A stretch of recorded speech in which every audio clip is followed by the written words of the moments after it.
शाम तेरे मंदिर में नाचने आई। शाम तेरे मंदिर में नाचने आई। शाम तेरे मंदिर में नाचने आई। शाम तेरे मंदिर में नाचने आई। नाचत नाचत पायल गिर गई। नाचती नाचती पायल गिर गई। नाचत नाचत पायल गिर गई। नाचती नाचती पायल गिर गई। क्या तुम और मचा दोगे? क्या तुम और मगा दोगे? शाम तेरे मंदिर में नाचने आई। शाम तेरे मंदिर में नाचते हुए।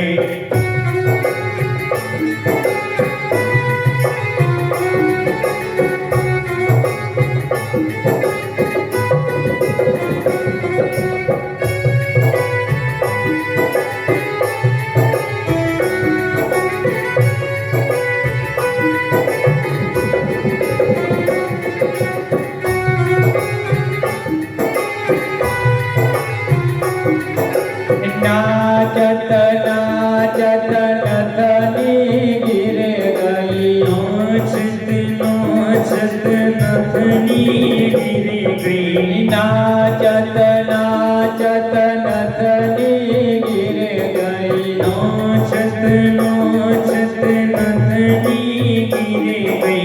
क्या तुम और मगा दोगे?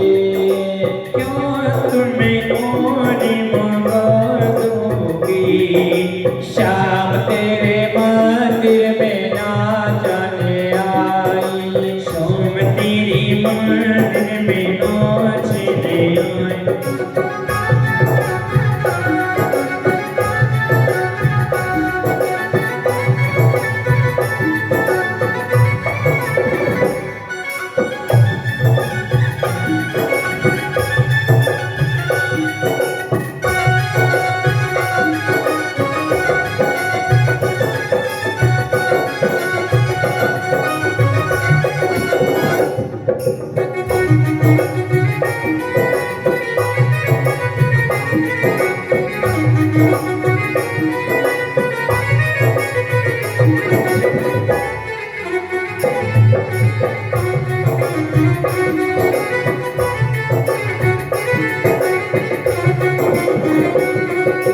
नाचत नाचत घुंघरू गिर गए।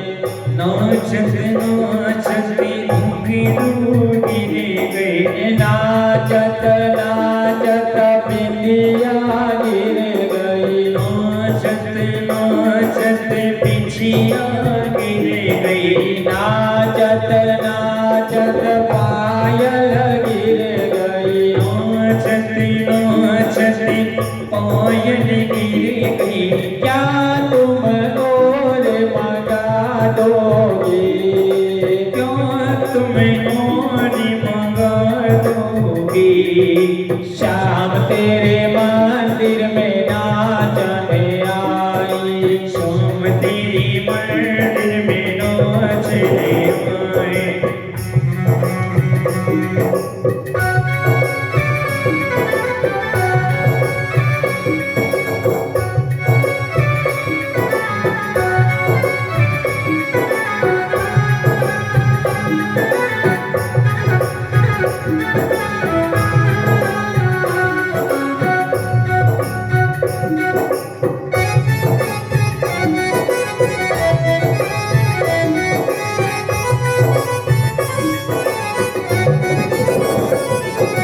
शाम तेरे मंदिर में नाचने आई। शाम तेरी मंदिर में नाचने आई। शाम तेरे मंदिर में नाचने आई। शाम तेरी मंदिर में नाचने आए।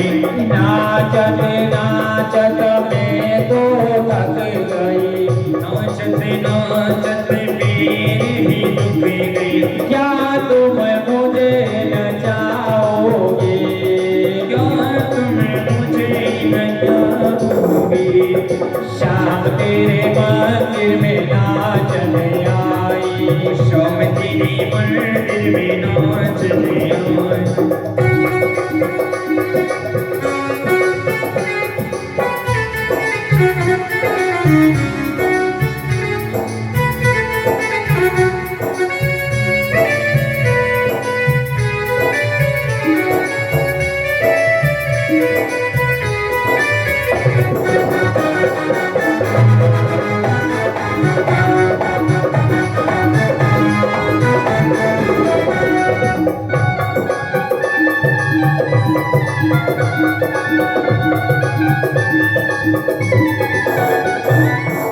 भगवान कृष्ण भगवान।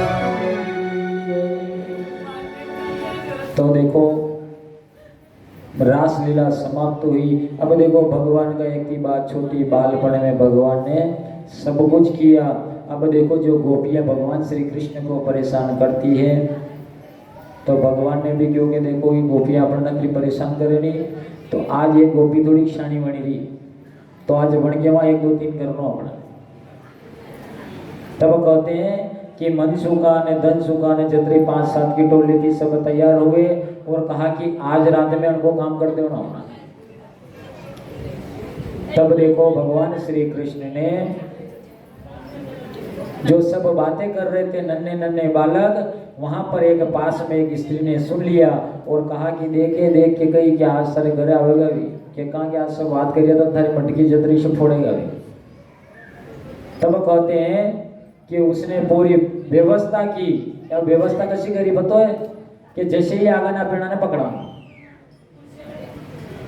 तब देखो भगवान श्री कृष्ण को पकड़ने के लिए गोपियां ने माखन की मटकी ऐसे बांधी और मटकी बांध के चारों तरफ घंटियां बांधी कि मटकी गड़ेगा नहीं कि कदी तो वाजेगा ना पेड़ा ने पकड़ ला। अब देखो भगवान श्री कृष्ण ने जैसे ही रात को माखन के लिए वहां से तैयार हुए, अब जैसे ही तैयार होकर गए तो देखा कि गोपी सो रही है और दरवाजे में गोपी के पिता सो रहे हैं। अब कहा कि देखो भाई दरवाजा पे हुता बेड़ा ने उठ, अभी थोड़ी भी मालूम पड़ी तो अभी पकड़ ही जाऊंगा। तब नन्हे नन्हे बालक सब उस खटिया के नीचे से निकल गए और भगवान थोड़ा शाना था कि भाई निकलिया भैया खाटिया उठाई ने अपने साइड में रखा कि अपने जावा में दिक्कत देगा। तब कहते हैं कि जो बूढ़ा व्यक्ति सोया था खटिया ही भगवान ने उठा के साइड में रख दी। अब वहां जाकर देखते हैं कि यार घंटियां ही घंटियां बांधी रखी, तो माखन जब भी चुरावागा, माखन जो ऊपर चुरावा तो घंटी बाजी का भी पकड़ावागा, नैने माला में है कि आज भी आना है, तो उन्होंने अपनी व्यवस्था करी। तब कहते हैं कि भगवान श्री कृष्ण ने मटकी के लिए देखो सब सखा एक दूसरा के ऊपर चढ़ रहे हैं मटकी के तक पहुंचने के लिए। अब जो ऊपर चढ़े वो उठे, ऊपर चढ़ने पड़े धड़ाम, दूसरा चढ़े वो भी आके पड़े धड़ाम के काना कहीं तो दिमाग लगा वहां तक पहुंचो बोले कि एक काम करो, पहले आप सबकी लाइन बनाओ, ऊपर ही ऊपर में रहूंगा। तब कहते हैं कि भगवान श्री कृष्ण मटकी तक पहुंचे। अब देखो मटकी तक जैसे ही भगवान पहुंचा तो मटकी से निकाल के जितने उनके सखा था सबको भगवान ने माखन खिलाया। अब लास्ट में थोड़ा माखन बचा तो भगवान ने कहा कि देख थोड़ा कर वंशुरियों मुँह खिलू, कि ठीक है प्रभु। तब भगवान ने माखन लिया और जैसे ही नीचे उतरे और भगवान ने जैसे ही माखन ग्रहण किया वो तो घंटिया तो अपने आप टन टन टन टन टन टन टन टन टन टन सब आजवा लगी। तो भगवान कह कि माखन चापड़ा ने लीधो वहां तक तो एक के भी नहीं देख नीचा उभा उभा घंटी बाजरी कि आपने अबारी ज वाजनो तो मने मराओ बोले कि प्रभु आपीस तो को के जहाँ आपको बाहर भोग लगे मामू बाजू। तो प्रभु माँ की कई गलती, जहाँ आपको बाहर भोग लगेगा वहां मैंने वाजनो थे। तब इतने में वो जो साथ में थे सब तो भग गए, भगवान श्री कृष्ण बच गए। अब गोपी ने पकड़ियो भगवान को कान कि थारी माँ थोड़ी ज्यादा शानी बनी कि मारे घरे माखन की कमी है, आज तो रंगे हाथ पकड़ानो तो। तब कहते हैं कि पूरी रात भगवान श्री कृष्ण को उस गोपी ने अपने कमरे में बंद करके रखा। अब जैसे ही सुबह हुई और क्योंकि चलो चाली पड़ो चाला में करे, तब जैसे ही सुबह हुई तो भगवान श्री कृष्ण का हाथ पकड़कर गोपी पूरे गांव में होके ले जा रही है। वह गिरी के छोड़ दे, आज के बाद कद्दी थारी चोरी नहीं करूंगा, कद्दी इस थारे घरे माकर नहीं कहूंगा, मैंने छोड़ दे कि आज तो थारी माँ पे तने मरूंगा ही मरूंगा, कि देखो छोड़ दो कि नहीं, कि छोड़ दो कि नहीं। तब देखो भगवान श्री कृष्ण को गोपी गांव में हाथ पकड़ कर ले जा रही है। भगवान ने क्यों ठीक है चलो। तब कहते हैं कि वृंदावन, गोकुल और मथुरा ज्यादा दूर दूर नहीं है कि ज्यादा दूर। तब कहते हैं कि जो गोपी भगवान श्री कृष्ण का हाथ पकड़ कर ले जा रही थी गांव में, थोड़े दूर ही चले तो उस गोपी का ससुराल आ गया। तो बड़ी गोपी के घर वालों भी देखी जो कि हमारी घरवाली कण को हाथ पकड़े लीजिए।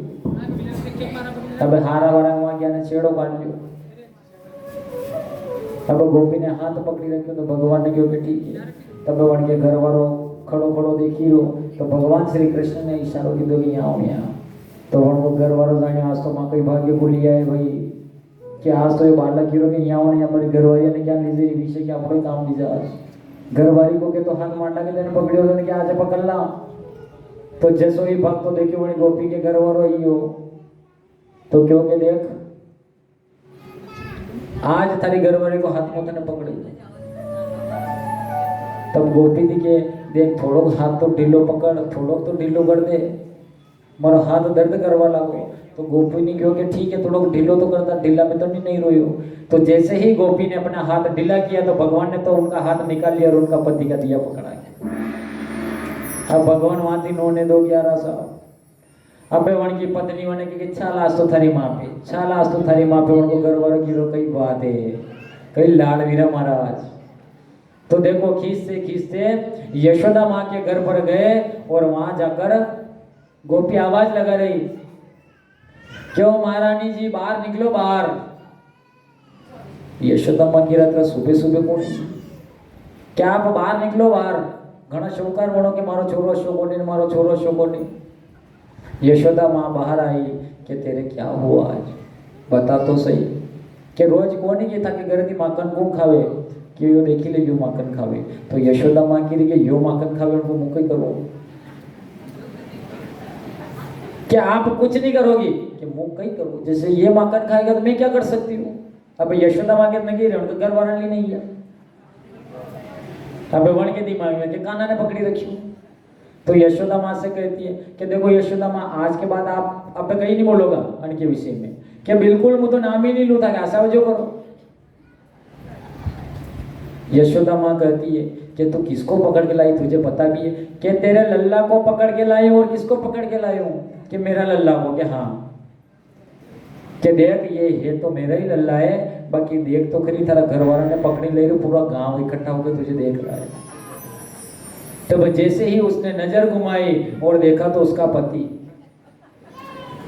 तब शर्म के मारी वो लज्जा मर गई और कहा कि देख थारो छोरो ही नहीं घणो छलियो है, कि क्यों कि आज की रात तो मैंने उसको घर के अंदर बंद करके रखा था, कि मारे छोरा ने कि हाँ कि थारो दिमाग सटकी है, कि मारो छोरो ले लो तो परी में तो आखिर रात तुम्हारे पास में तो सोया तो क्या बता देगा कि लल्ला अरे मैया सोने दे, हाल सुबह नहीं हुई मैया सोने दे मुझे, कि लल्ला उठ के बाहर आ। तो लल्ला आग मच्छर तो आया, हाँ मैया। तब गोपी की आंखों में आंसू आ गए और कहा कि हे लल्ला तू रोज मेरे घर पर आ, रोज माखन खा रे, तुझे परेशान होता मुझे बहुत अच्छा लगता है। तब कहने लगी कि क्या हुआ, कि ये कहती कि तू पूरी रात उनके घर पर था, कि मैया अगर मैं उनके घर पर था तो मैं आपके पास में खुद सोया। तो देखो भगवान की माया एक से बढ़कर एक होने लगी। अब भगवान श्री कृष्ण ने एक दिन अपनी माँ राधा से कहा, क्या कहा, भगवान श्री कृष्ण ने अपनी माँ से कहा कि हे मैया, कि क्या कि मैया देख सबका ब्याह वीरों ने मारो ब्याह क्यों नहीं करेगी तू, क्यों नहीं करेगी मारो प्यार?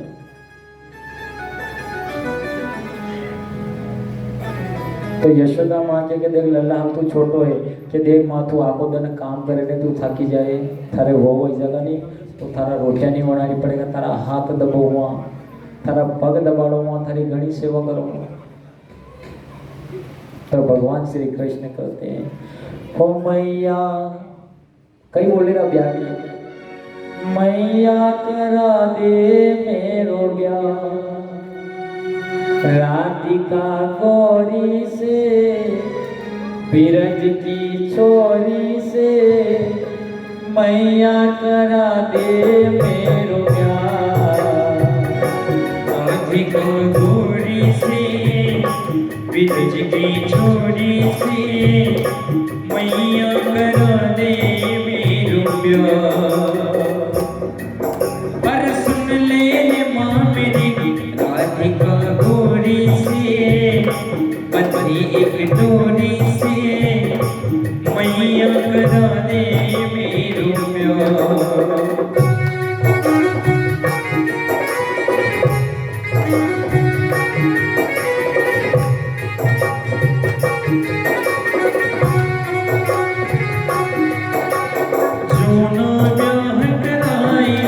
तेरी गैया नाही चलाऊं, जोना ब्याह कराए तेरी गैया नाही चलाऊं।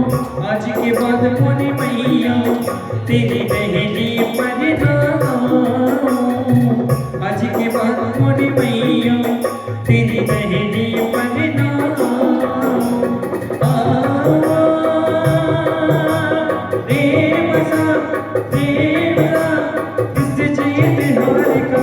राधिका गौरी से, बिरज की छोरी से, मैया करा दे मेरो प्यार।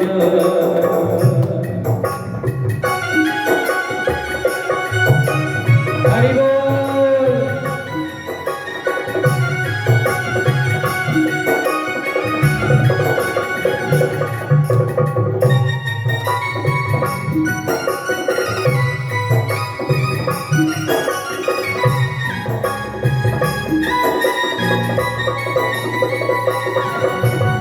छोटी सी दुल्हनिया जब अंगना में डोलेगी, छोटी सी दुल्हनिया जब अंगना में डोलेगी, तेरे सामने मैया वो घूंघट ना खोलेगी, तेरे सामने मैया वो घूंघट ना खोलेगी। आएगा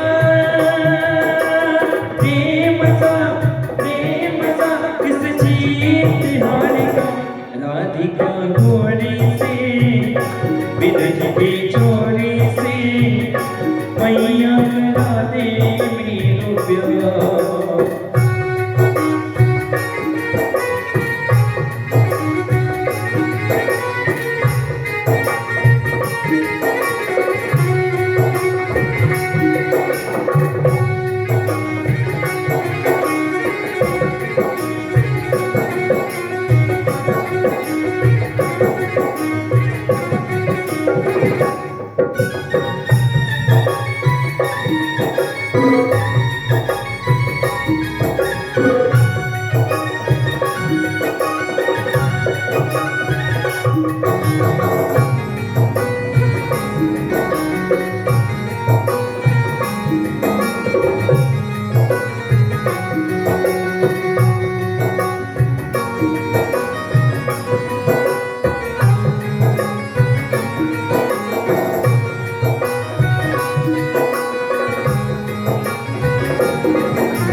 जो तू ब्याह कराए तेरे पहली मन में आऊं, जो तू ब्याह कराए तेरी पहली मन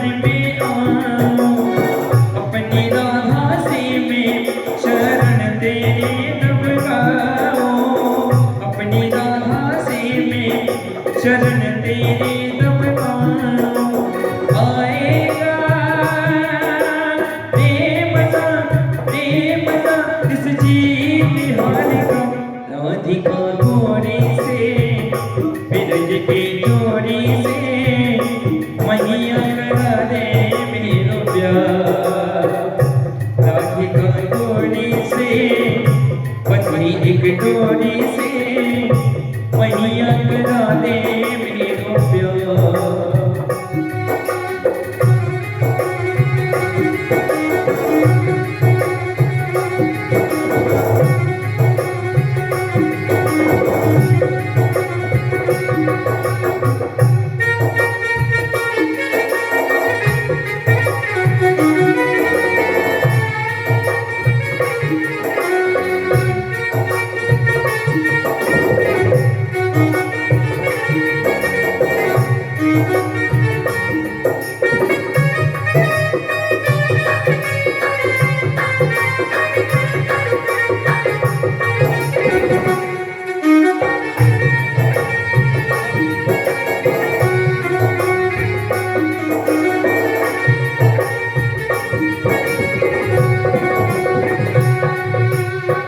जो वादा किया वो निभाना पड़ेगा, जो वादा किया वो निभाना पड़ेगा।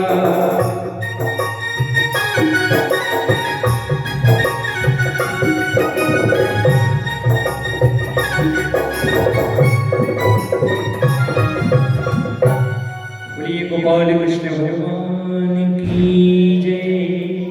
तो भगवान श्री कृष्ण की बातें सुनकर राधा को हंसी आ गई कि हे लल्ला थारी उम्र भी ब्याह करवाई कि मैंने बोली थी अगर ब्याह तो नहीं कराओ तो गैया वैया चरानी आज से सब बंद है। मारी भी तो इच्छा है कि हमारी घरवाली मेरे घर में रहे। तब देखो ये बात ताऊ भैया को पता चले कि कन्हैया था वो दिमाग खराब ही गई। क्या ताऊ भैया थाने मालूम नहीं पड़ रही ने सभी लोग मैंने गांव में कहीं नहीं रहा के कारण तने होजी तो क्या थी कि क्या की कि ब्रज की चोरी होती तने कि वह घनी इतने रही थी ताऊ भैया जनते पे रास रची रहा था कीरा के मारा के पयावारे हीरा मोती थार पे कोटी तो मैं भी ब्याह करूँगा तो वहीं से करूँगा माँ ने आज बाबा की थी जगह जो सदानी हुए तो ब्याह करते। तब यशोदा माँ अपने पति नंदराय जी से कहती है कि सुनो सुनो कि हाँ कि अपना कन्हैया के गिरो के कही कि वह ब्रज की छोरी ने वृष भानु जी की छोरी के हाँ कि वणती मांडा करवा की बात कर रही हुई कि कहीं वने कहीं मालूम पड़ी कि कहना कि राते रास रची रहा था नाकी रात नासिक उतरी रहा था तो वहाँ नजर पड़ी पे कि शादी करो तो उसी से करो। तब देखो नंदराय जी कहता है कि ठीक है अच्छी बात है तो बात करा। तब एक वो नंदराय जी ने वृष भानु जी के घर पर भेजा और कहा कि मैं नंद देखो पंडित जी ये लिया था पहला समाचार तो कहा कुल गुरु को कि गुरुदेव आप जाइए और वृष भानु जी से चर्चा कीजिए कि नंदराय जी का पुत्र जो है ना कृष्ण उसके लिए राधा से सगाई करनी है तो क्या आप तैयार हो। तो वृष भानु जी ने क्योंकि अच्छा हमारा भाग्य क्या है जो नंदराय जी को छोड़ो हमारी छोरी ने पनीर ली जाओ। तो जैसे ही उन्होंने शगुन के लिए हाँ की और जैसे ही कृष्ण को पता चला कि हाँ है भाई। अब देखो वृष भानु जी ने शगुन में क्या क्या भेजा। देखो एक राजकुमार की छोरी है भाभी वृष भानु जी की तो कहते हैं कि शगुन के तौर पर हीरे जवाहरात फल फूल इतने भेजे ताकि वृष भानु जी की राधा ने पतो तो क्या तो मिलेगा नहीं जो उनको थोड़ा जीव जाता है जो देख ही लेगा कि हाँ कुछ तो दम है। अब वो कहीं मिलेगा यदि हिंदी तो बेनी छावे बड़ी परिवार वाला की।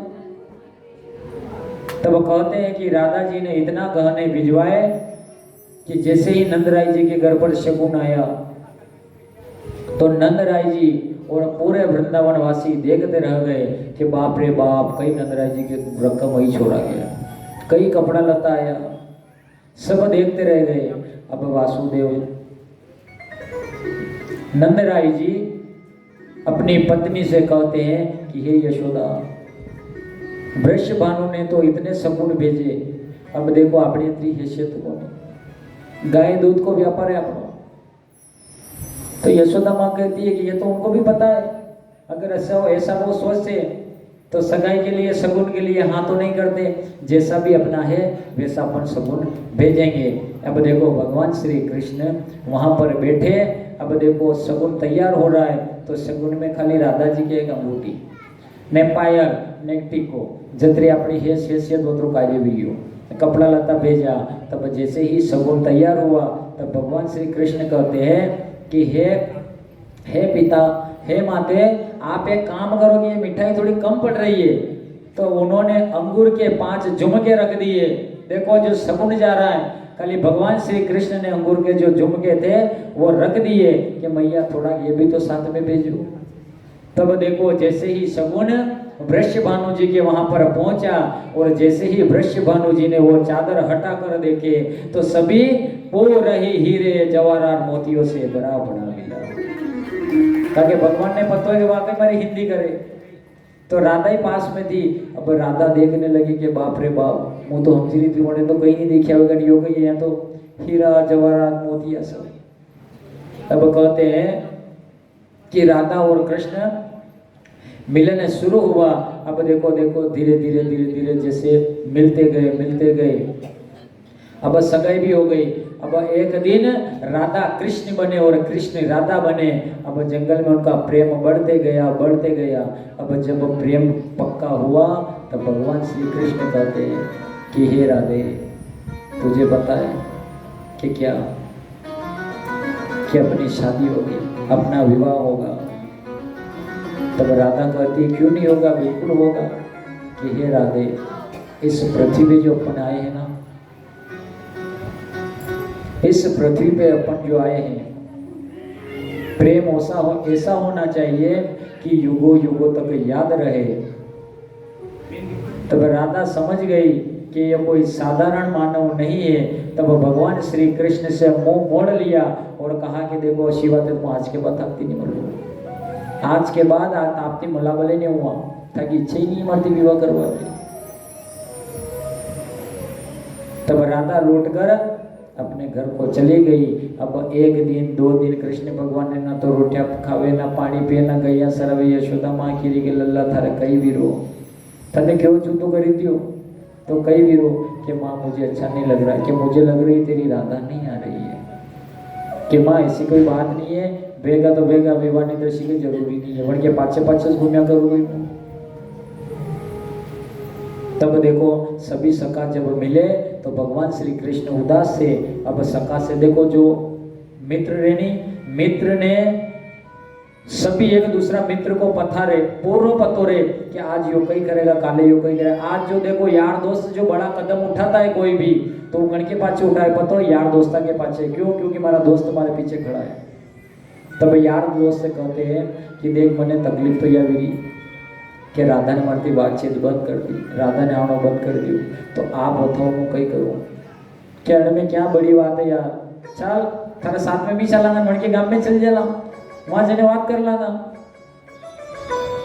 तो भगवान कहते साथ में चालो अगर छोड़ी नहीं तो नहीं जाओ, शनि वे के वहां का मैंने लोग मारा लग जाए ब्रज का, अरे कि यो भी बात कर ली सप्ताह के साथ में। तब कहते हैं कि भगवान श्री कृष्ण ने क्यों गवा साहब, तब भगवान श्री कृष्ण देखो गांव में जा रहे हैं ब्रज में। चलिया का बेश बनाया, श्याम चूड़ी बेचने आया, मणिहारी का बेश बनाया, श्याम चूड़ी बेचने आया, मणिहारी का बेश बनाया, श्याम चूड़ी बेचने आया।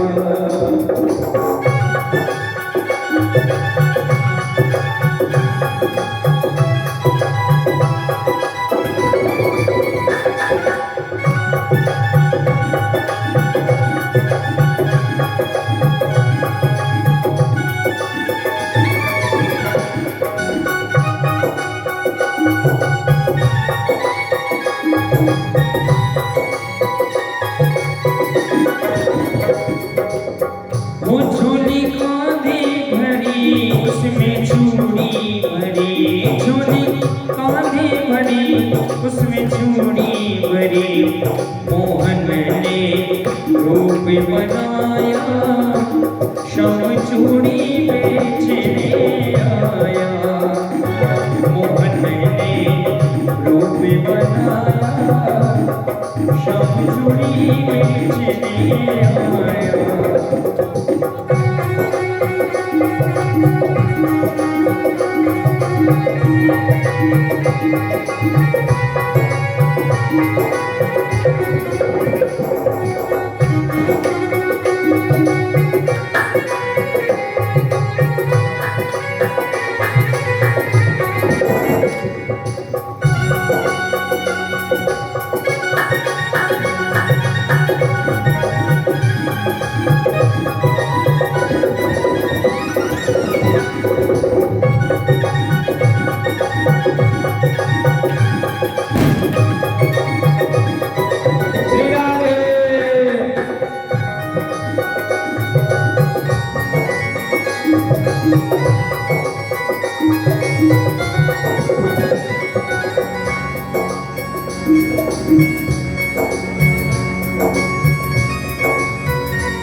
चूड़ी लाल नहीं पहनो चूड़ी हरी नहीं पहनो चूड़ी लाल नहीं पहनो चूड़ी हरी नहीं पहनो चूड़ी लाल नहीं पहनो चूड़ी हरी नहीं पहनो चूड़ी लाल नहीं पहनो चूड़ी हरी नहीं पहनो मुझे श्याम रंग है पाया श्याम चूड़ी बेचने आया मुझे श्याम रंग आया श्याम चूड़ी बेचने आया मनी हरी कभी से बनाया श्याम चूड़ी बेचने आया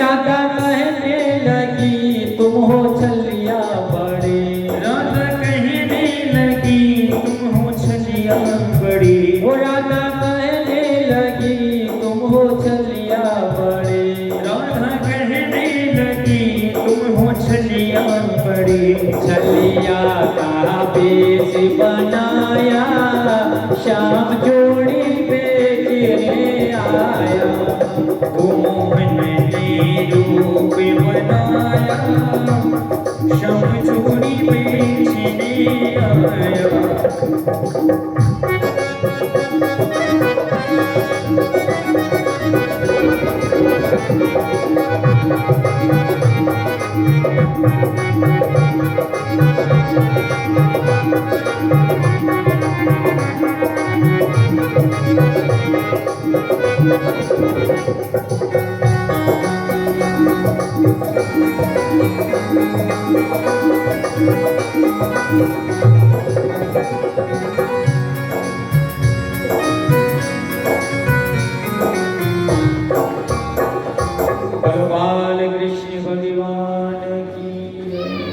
तब भगवान श्री कृष्ण राधा के पास जाकर राधा से कहते हैं कि हे राधा देख तेरा गुस्सा करना जायज है, बाकी हे राधा तुझे पता है कि अपने दोनों विवाह नहीं कर सकते। तब राधा ने कहा कि हे प्रभु ऐसा क्यों, कि देख तुम्हें पता है कि मेरा जो ये जन्म हुआ है ना, ये सब लीला करने को हुआ है। और हे राधा मैं तुझे वचन देता हूँ कि ये जब तक संसार रहेगा, जब तक तेरा और मेरा प्रेम अटल रहेगा, ये जगत हम दोनों को पूरा याद करेगा। और हे राधा अब तो मेरा वृंदावन से जाने का भी समय आ चुका। तब राधा कहती है कि हे प्रभु ऐसा क्या है कि मेरा जन्म दुष्टों का संहार करने के लिए हुआ। समझाते राधा को, राधा की आंखों में आंसू आ गए कि हे कान्हा, छोड़ने से पहले मुझे एक बार तो जरा मिल लेते, कि देखो अब हम दोनों भाइयों का समय आ चुका है। राधा को समझाया और भगवान श्री कृष्ण वहां से चले। और जैसे ही वहां पर गए तब कंस ने विदुर जी को, अक्रूर जी को कंस ने मथुरा से भगवान श्री कृष्ण और बलराम को लाने को कहा कि उन दोनों भाइयों को यहाँ से बुलाओ, यहाँ पर यज्ञ की घोषणा होती है, तो नंदराय जी को निमंत्रण दो कि सपरिवार मथुरा पहुंचे। तब देखो वहां से रथ आया और भगवान श्री कृष्ण को लेने अक्रूर जी आए और अक्रूर जी ने हाथ जोड़े। जैसे ही वृंदावन नगरी में आए, अक्रूर जी ने वहां की भूमि को प्रणाम किया और कहा कि प्रभु धन्य हो गया मैं आज जो वृंदावन में आया। अच्छा, वृंदावन में जाओ तो कसो लागे वृंदावन में लागे, कहा कि भगवान असु लागे कि जाने भगवान के गांव में आया मैं आज। तो विदुर जी जैसे ही वहां पर आए और वहां पर आकर कहा वासुदेव जी को कि हे वासुदेव जी, आपके दोनों पुत्रों को मैं लेने के लिए आया हूँ, कंस का आदेश है कि इनको चलना पड़ेगा। अब देखो वहां पर जैसे ही आदेश आया, सभी गोपियां, गाय, बछड़ा, सबके आंखों में आंसू आ गए कि आज भगवान जा रहे हैं। तब अपनी माँ को कहते कि माँ, हे भैया तू चिंता क्यों करती है, मैं मथुरा से थोड़े ही दिनों में तो आ जाऊंगा। अब देखो माँ को क्या पता है, माँ को क्या पता है कि दोनों भाई ये जो जा रहे हैं ये वापिस आ ही पाएंगे। तब देखो भगवान श्री कृष्ण और ताऊ भैया रथ के ऊपर चढ़ते हैं और जैसे ही जाते तो जितनी गोपियां थी ना, सबके आंखों में आंसू। सबको भगवान श्री कृष्ण ने समझाया कि देखो ये तो विधि का विधान है कि दुख और सुख का जोड़ा तो सबके साथ में रहता है। इतने दिन तक आप सब मिलकर रहे, बहुत खुशियां मनाई, बाकी आप चिंता मत करो, हो सकेगा तो मैं बहुत जल्दी आपके पास आऊँगा। अब देखो सभी को तो भगवान श्री कृष्ण ने समझा दिया रथ पर बैठे बैठे। अब जैसे ही थोड़ा आगे गए और रथ के सामने राधा जी आकर खड़ी हो गई। राधा जी कहते हैं कि हे कन्हैया, तुम बड़े छलिया हो, बीच सफर में मुझे छोड़कर जा रहे हो। हे कन्हैया, ये रथ क्यों रुकवाया, मेरे ऊपर होकर ही रथ को निकाल दो ताकि मेरा मोक्ष हो जाए। तब कहा राधा तू कैसी बातें कर रही है, मैंने तुम्हें समझाया था। तब राधा ने कहा कि मुझे तो कुछ नहीं समझना, या तो आज मुझे मार दो या मुझे अपने साथ लेकर चलो। तब भगवान श्री कृष्ण रथ से उतरते हैं और राधा को अकेले में ले जाकर उस वृक्ष के नीचे जाकर समझाते हैं, जहाँ पर उस वृक्ष को राधा और कृष्ण के नाम से जाना जाता है। देखो वही पेड़ के नीचे एक पेड़ भी है, जहाँ पर चौतरा पे अपन जैने बानी तो वहाँ जड़ी आदमी जो दुष्ट आदमी होगा वन के शरीर में भी प्राण आई जा, अतरी शांति मिले। वहाँ पर भगवान श्री कृष्ण और राधा उस पेड़ के नीचे बैठे। वहाँ पर भगवान कृष्ण ने राधा जी को समझाया। तब राधा ने कहा कि हे कन्हैया, इस जन्म में तो अपन दो एक नहीं हो सकेंगे, बाकी देखो तुम मुझे वचन दो कि अगले जन्म में मैं तुम्हारी पत्नी बनूंगी। तब भगवान श्री कृष्ण वहाँ से जाते हैं, भगवान की आंखों में भी आंसू आ जाते हैं। और देखो जैसे ही मथुरा भगवान श्री कृष्ण जाते हैं, सभी मथुरावासी भगवान का स्वागत करते हैं।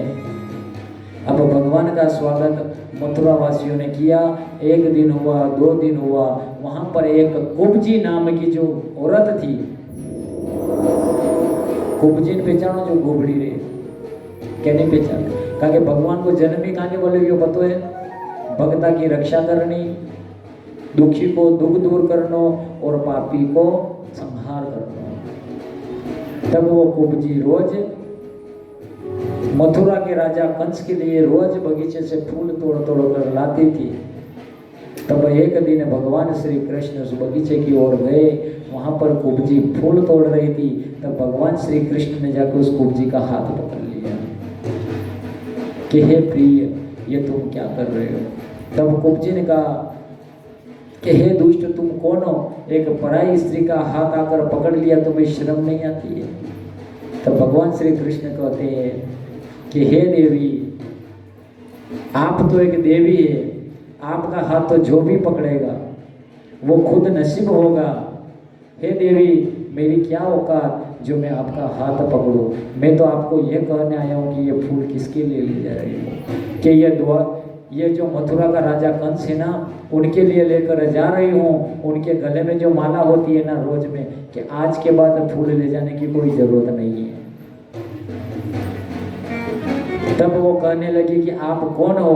कि बस मैं तो वृंदावन से आया हूँ, नंद बाबा मेरे बाबा है, कंस ने हमें बुलाया है और हम यहाँ पर आए हैं कि तुम्हें कंस का पता नहीं हो, तुम्हें मृत्यु दंड दे देंगे, कि आज तो वो भले ही मार दे, बाकी मैं ये पुष्प तुम्हें नहीं ले जाने दूंगा।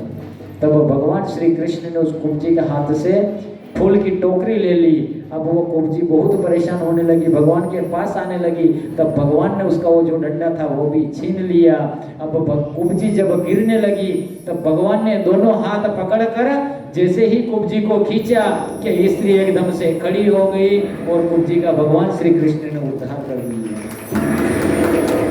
अब देखो वो हाथ जोड़कर भगवान श्री कृष्ण के चरणों में गिर गई कि हे प्रभु, आप कौन हो, मुझे दर्शन दीजिए। तब भगवान ने कहा कि हे देवी, तुम एक श्राप के कारण कुब्जी बनी थी, जो मैंने तुम्हारा आज उद्धार किया। तब देखो भगवान श्री कृष्ण तो किसी भी रूप में आकर अपने भक्तों का उद्धार करते हैं।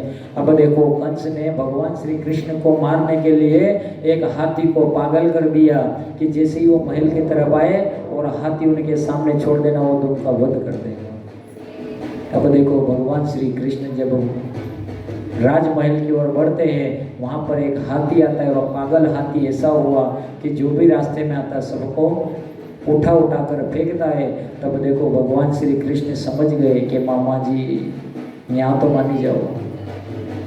तब कहते हैं कि भगवान श्री कृष्ण जैसे ही हाथी के पास में गया तो हाथी ने भगवान श्री कृष्ण के ऊपर प्रहार चालू कर दिया, लेकिन भगवान श्री कृष्ण ने अपने एक ही हाथ के मुक्के से हाथी को भी मौत के घाट उतार दिया। बोलो बाल कृष्ण भगवान की। अब देखो जैसे ही महल में गए तो वहां पर मल्ल युद्ध का आयोजन चल रहा था। मल्ल युद्ध यानी कुश्ती। अब मल्ल युद्ध का आयोजन चल रहा था।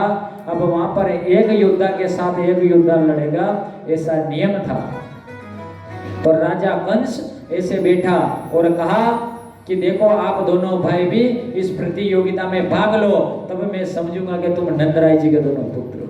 मैंने तो तुम्हारे बड़ी बड़ी गाथा सुनी है कि तुम इतने बलवान हो। तब भगवान श्री कृष्ण कहते हैं कि हे राजन, हे कंस, जैसा आपका आदेश। तब भगवान श्री कृष्ण और बलराम जी ने पहलवानों के साथ मल्ल युद्ध किया। अब देखो कंस ने समझ गया था कि ये कोई साधारण मानव नहीं।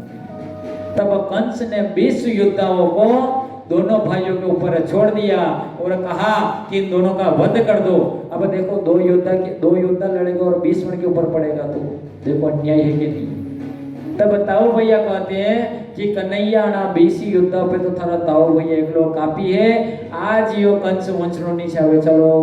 तो भगवान श्री कृष्ण कंस के पास जाते हैं और एक मुक्के में भगवान श्री कृष्ण कंस को राजगद्दी से नीचे गिराते हैं। उधर ताऊ भैया एक एक पहलवान को उठा उठा कर फेंकते हैं।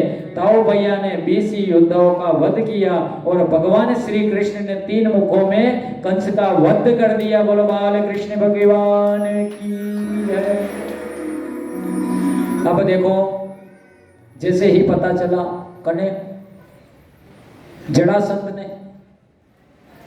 जड़ासंध को पता चला कि मथुरा का राजा कोई और बन गया। अब देखो जैसे ही कंस का वध हुआ तब भगवान श्री कृष्ण ने अपने माँ और बाप के बारे में पूछा।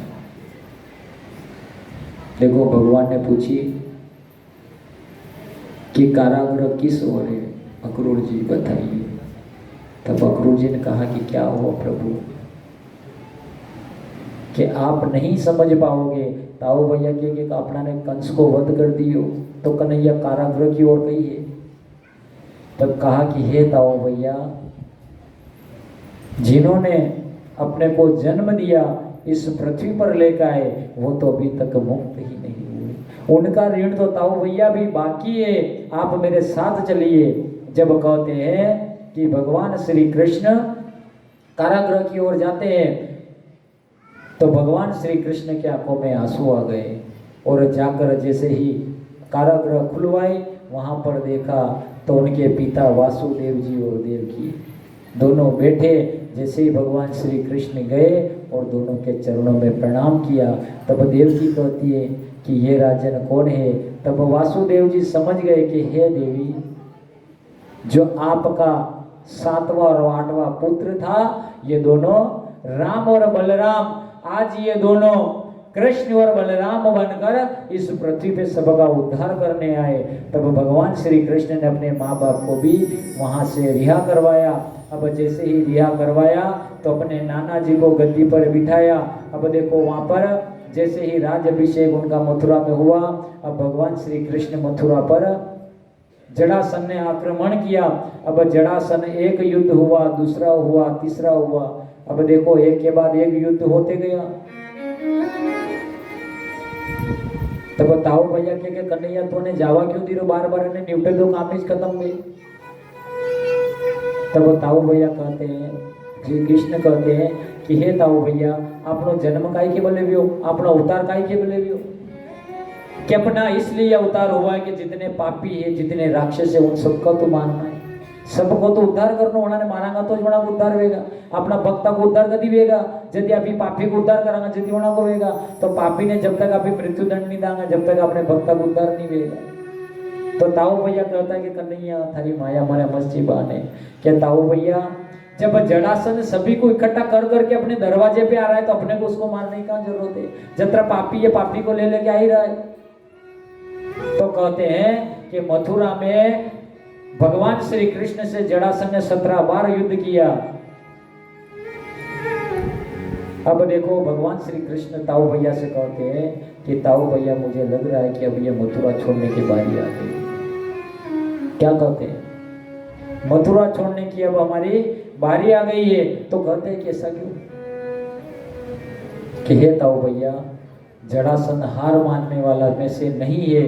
अगर उसे पता चल जाएगा कि मेरे माँ और मेरे बाबा गोकुल वृंदावन में रहते हैं, तो जड़ासन जो अपने माँ और बाप पे अगर कुछ भी आक्रमण किया या उनको कुछ भी परेशान किया तो क्या आप रह पाओगे? भोली भाली जनता को परेशान करेंगे तो क्या अपन रह पाएंगे? तब बलराम जी कहते या कन्हैया बात तो सत्य की तो अभी क्या चलाना, कि ताऊ भैया चिंता मत करो, आप चिंता मत करो, सब व्यवस्था कर लो।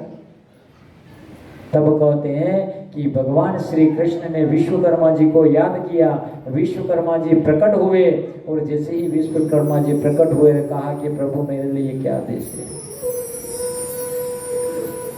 तब भगवान श्री कृष्ण कहते हैं कि हे विश्वकर्मा जी, आप द्वारका जाइए, जहां पर समुद्र है, बड़ा विशाल भारी जो समुद्र है, समुद्र से थोड़ी जगह लीजिए और वहां पर मेरे महल का निर्माण कीजिए। कि क्या हुआ प्रभु, कि बस अब हमें उधर ही लेना। तब विश्वकर्मा जी ने कहा जैसी प्रभु आपकी इच्छा। अब देखो विश्वकर्मा जी द्वारिका जाते हैं और समुद्र को प्रणाम करते हैं, वहां से समुद्र प्रकट होते हैं और समुद्र कहता है कि बोलो विश्वकर्मा जी क्या आदेश है। तब विश्वकर्मा जी कहते हैं कि प्रभु का आदेश है कि आप थोड़ी उन्हें जगह प्रदान करिए, आप थोड़ी उन्हें जगह प्रदान करिए, यहाँ पर उनका महल का निर्माण करना है। जब वो अपनी लीला पूरी कर कर जाएंगे ना, तब आप वापिस अपनी जगह ग्रहण कर लीजिएगा। अच्छा, जो द्वारिका को जो मंदिर बनियो तो जो बार वो अनि तरफ जाओ दर्शन करो, ये में रहता कि भगवान द्वारिका को जो राजमहल है वो कहाँ है, कहाँ है? क्योंकि भगवान ने समुद्र से उस समय का टाइम लिया था जब तक भगवान श्री कृष्ण वहां पर लीला करेंगे, तब तक समुद्र कम बनकर रहेगा। जब भगवान लीला करके जाएंगे तब समुद्र में पूरा महल समा जाएगा। तब उस समुद्र ने विश्वकर्मा जी को जगह प्रदान की। वहां पर विश्वकर्मा जी ने द्वारिका की रचना की और महल बनाया। तो ऐसा बनाया कि सेठा को तो बस एक ही सेठ, कौन? सांवरो सेठ।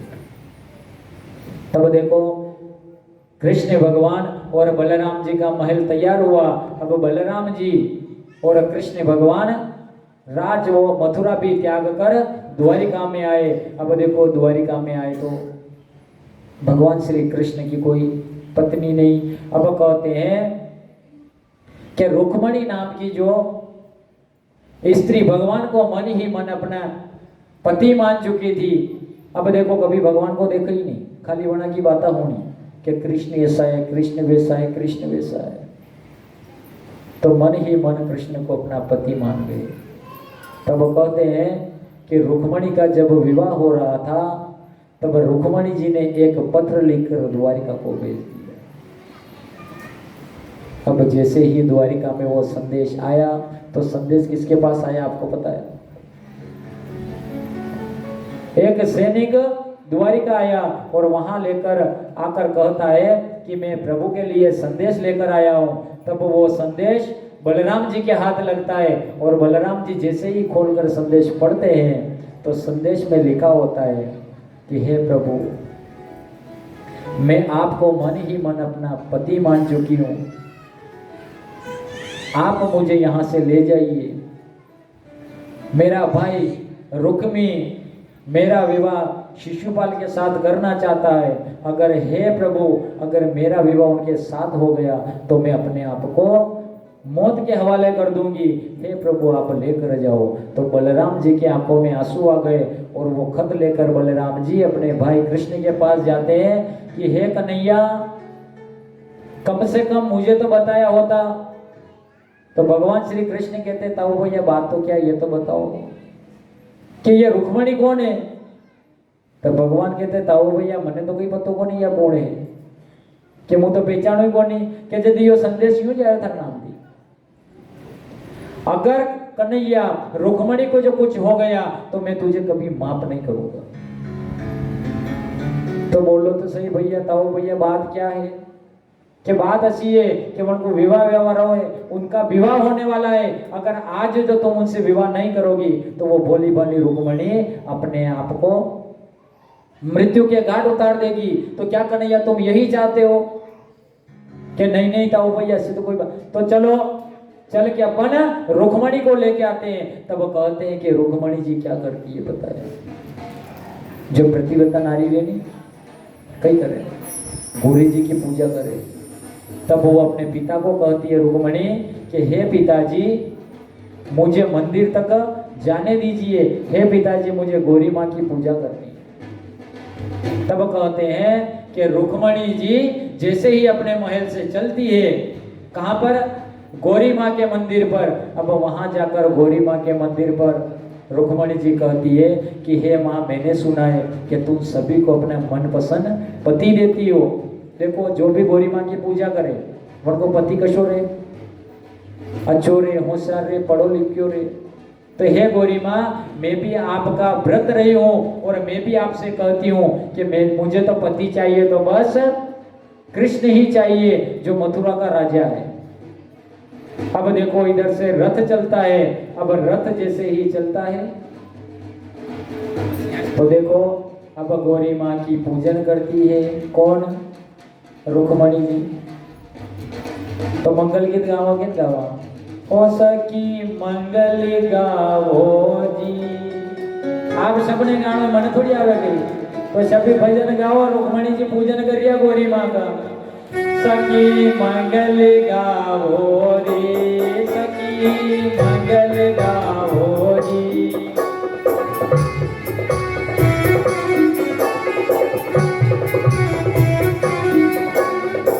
छुपी पुनारो मोटी लगाओ, छुपी पुनारो मोटी लगाओ, औजे मुझे पिया हरिया बेटे, औजे मुझे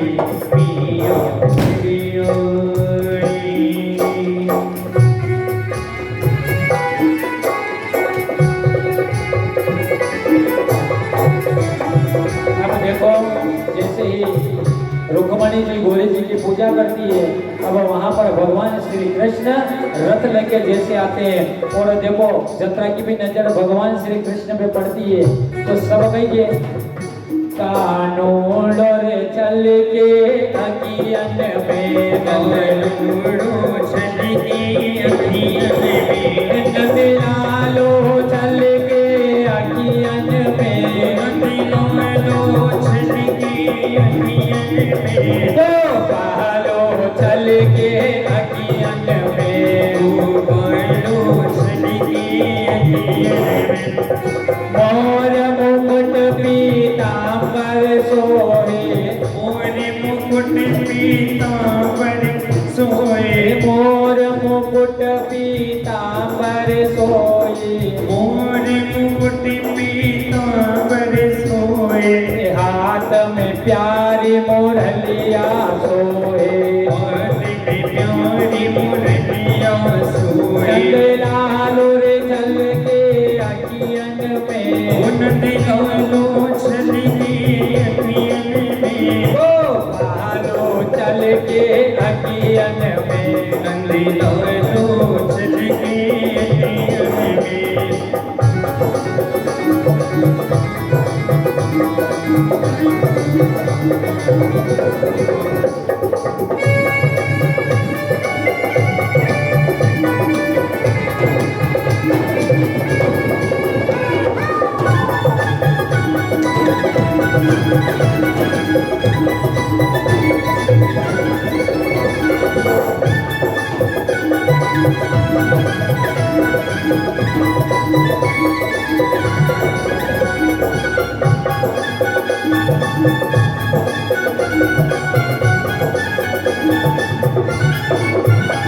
अब देखो भगवान श्री कृष्ण जैसे ही आते हैं तो सबकी नजर भगवान के ऊपर पड़ जाती है कि ये कौन आ गया।